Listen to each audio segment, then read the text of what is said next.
हमने सीसी साहब को कहा कि आप 2024 के जो इलेक्शन को उसको आप क्वालिफाइंग लिस्ट क्यों नहीं मानते? भाई 24 में तो हमने वोट दिया, अब 25 में आप कह रहे हैं कोई डॉक्यूमेंट दो। तो ये हमने उनसे पूछा और हमने उनको बताया कि आपने 2024 में वो जो वोट डालने दिया, आप 25 में डॉक्यूमेंट पूछ रहे हैं, तो ये तो 2 क्लास ऑफ वोटर्स आपने क्रिएट कर दिया, जो आर्टिकल 14 का वायलेशन है। आप कोई रीजनेबल जस्टिफिकेशन नहीं दे पा रहे हैं।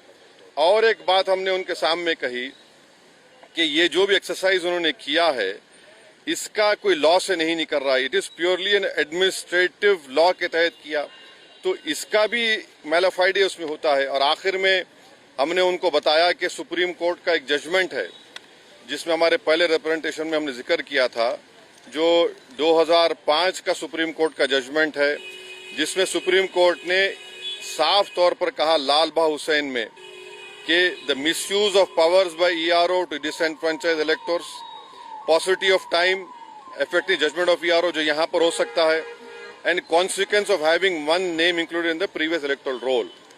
तो ये सब बातें हमने ईसीआई के सामने रखी हैं, क्योंकि उन्होंने 3 डेट्स दिए, before 87, between 87 and 2004 and after 2004।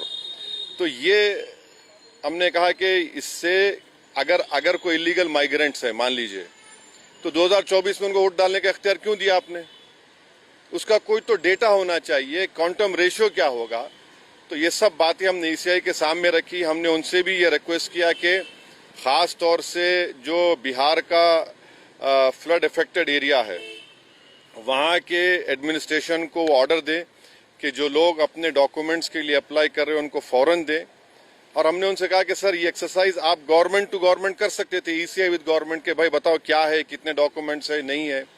मगर मेजर रीजन ये है, मेजर हमको जो लगता है कि जो बिहार के नौजवान बाहर हैं, चाहे मुंबई में हो, दिल्ली में हो, हरियाणा में हो, पंजाब में हो, हैदराबाद में हो, उनके लिए बड़ी दिक्कत पेश आएगी। और अगर नाम उनका नहीं आएगा तो फिर उनको वोट डालने का इख्तियार नहीं मिलेगा। और फिर ये जो एक्सरसाइज को इलेक्शन कमीशन खुद अपने उसमें नोटिफिकेशन में कह रहा है कि ईआरओ और ईआरओ सिटीजनशिप एक्ट 1955 में कॉम्पिटेंट अथॉरिटी को